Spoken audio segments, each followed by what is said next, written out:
Hey there, everybody. Welcome in the kitchen with Tally Faye. I hope everybody had them a good day today. It's been a beautiful day here in Iola, Texas. We've had a good day today. Been blessed. I hope all of y'all have had a blessed day. I'm in here working on this supper. Gonna get it wrapped up tonight. The last thing I'm fixing to cook for us is this big old skillet of cabbage and sausage. And it's got cabbage, sausage, onions, bell pepper, and your seasonings and all go in, and you just stir fry it all together in a big old skillet, and we're going to serve it up with some hot water cornbread and some purple hull peas. That's what's going to be in the kitchen at Tally Faye's tonight. What y'all having for supper? Let me know. I like to hear from you about it. Hear what some of you old gals come up with in there. But this is what we're going to do right here. It's really easy too, and it's a good family meal. I'm getting my skillet hot. I'm going to spray it, y'all. I'm going to go ahead and spray it. Really good. If I had me some bacon grease, that's what I'd be using. I just so happen not to have no bacon grease right now. And I could, if I wanted to, have cut up some little bacon bites and put in there. But anyway, I just chose not to tonight. The one thing I want to show y'all I'm doing, I'm going to set it down here because I'm going to just show them to you up close. Let me get the pot. I got my purple hull peas cooking in this pot, and they're almost ready, y'all. And one of mine and Buzz's favorite things to do is take us some of that fresh okra and just put you a few dots of it. I call it dots. You don't want to get too much in there. See, I'm not even going to end up putting all that. There we go. We just want a few dots of that okra in there like that, and let that cook with it. And woo, lordy, that is some kind of good. So I'm going to go ahead. I've got my sausage cut in circles. I needed to get that in that grease. But I left one out, y'all. I just use these little old sausages like this, whatever kind you want, if you got a favorite, and use them. These are Slovakia brand sausages that I have here, and I cut them up tonight in little thin circles. I'm better off doing it on this board. I just did them in real little thin circles because I want them to kind of fry up kind of crispy on the edges, right? Now, these are already done. When you get them, they're done in the package. So, you don't have to worry about, the cooking time on them. You're just trying to get them to the texture you want. See? So, that's how I do them. So, I'm going to get my sausage cooking in here. Now, I went ahead and did this, y'all. I have in this bowl one big old onion, one big old yellow onion cut up. And see how I did him? I did it like that. And then I got me... it's about half of one of them big, huge red bell peppers. And I did it in some strips like that. So I got a whole onion and at least a half of a big red bell pepper. That's going to go in there next. But while the sausage is cooking, I cleaned me up a head of cabbage, and it's just, it's quartered up. I don't know if I'm going to have to use all of it or not, y'all. But cabbage cooks down when you start cooking it, it breaks down, right? So I take it, for this recipe in particular, it's just like fried cabbage. Y'all eat fried cabbage? Everybody loves fried cabbage. And that's really all this is. It's just doctored up. But it sure is good, especially with this cornbread tonight. But I just cut it up in these basic size squares, I'm going to call it. Bite-sized little squares. So see, I'm going to take it and just cut it up like that. But we're going to get over here by the stove and start working on getting our stuff going in our skillet. Alright, so we're over here now, and I'm getting them. See how they're making some of that goodie on the bottom? I want them to do that. And we want to get some of that fat to cook out of them. That's going to be good in our cabbage as well. I do wish I had me some bacon grease. I'd have more of my bacon grease in there than what you see here. Matter of fact, I'm even going to spray it just a little more. Just because I'm having to use my spray tonight. But you got to learn how to utilize, right? And that cooking spray's worth $1 million for a lot of things. But we want to get these to where they're, all of them are starting to get a little bit crunchy like.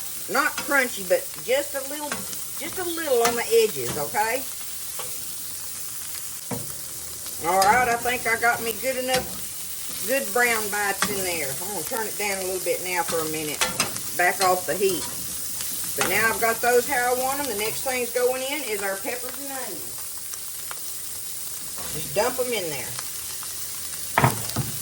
We're going to start letting them get cooked around in there with your sausage.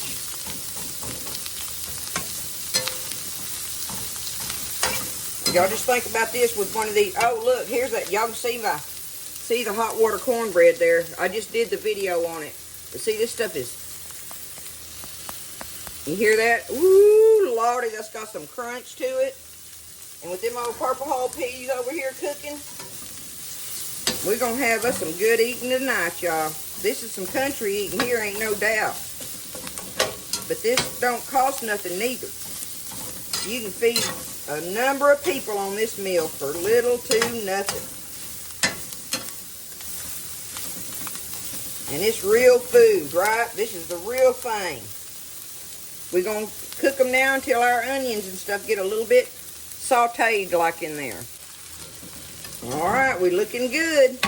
Now, y'all, the spray just wasn't enough to suit me because I want, when we get ready to put this cabbage in here, we're going to toss it around. We want that oil to coat them cabbage leaves a little bit. You want them to get on the outside edges of that cabbage leaf so it can brown it in, in places and stuff. You don't want it to sit here and just steam. Or if it was sitting there cooking dry, if you didn't have enough oil in there, it would just more like burn the leaves rather than give them that good taste that that oil on the edges of them will, right? So anyway, I just took my cooking oil, just adding a little shake of it in there just to coat everything real good. And now's when the cabbage is going in. And now y'all see this big old bowl? That was only 2 of those hunks that I had over there a while ago. So I did a tally fade mess. There it was for this video. So really this is about half of a big head of cabbage, okay? I'm going to take that and I'm going to stir this in a little bit first because I do want, like I say, some oil on them cabbage leaf edges, touching it and stuff. I don't know how to say that, but you know what I'm trying to say there. You want it coated a little bit. Get it stirred up in there.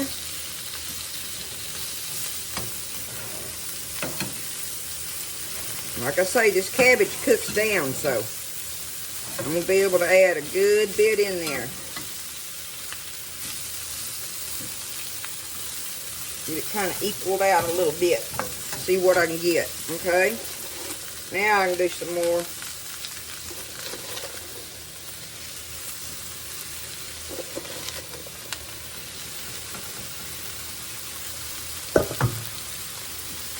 See what I can do there. As a matter of fact, with this, now that I've got so much in there, I'm just going to take it and I'm just going to give it a little spray, and that'll help it blend in with what I got in here. So what I'm going to do first, before I stir it anymore, is my seasoning. So I'm going to take me some black pepper. I love you, JoJo. You were right. This thing changed my life. Okay, black pepper. All in there. Gonna get some salt.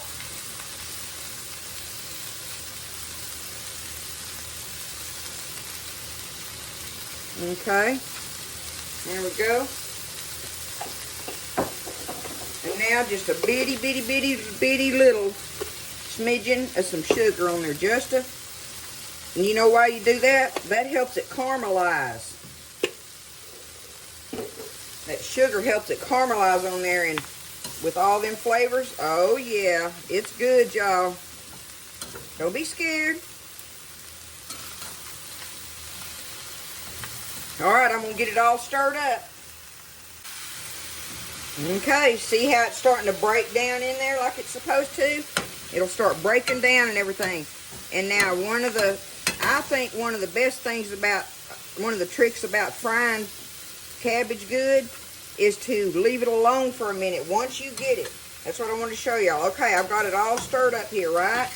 Now, it's tossed around in there good. I'm going to let it sit there, not stir it anymore for a minute, and let that heat sear some of them edges in the bottom of that skillet. And then I'll give it one more little toss, and it's going to be ready.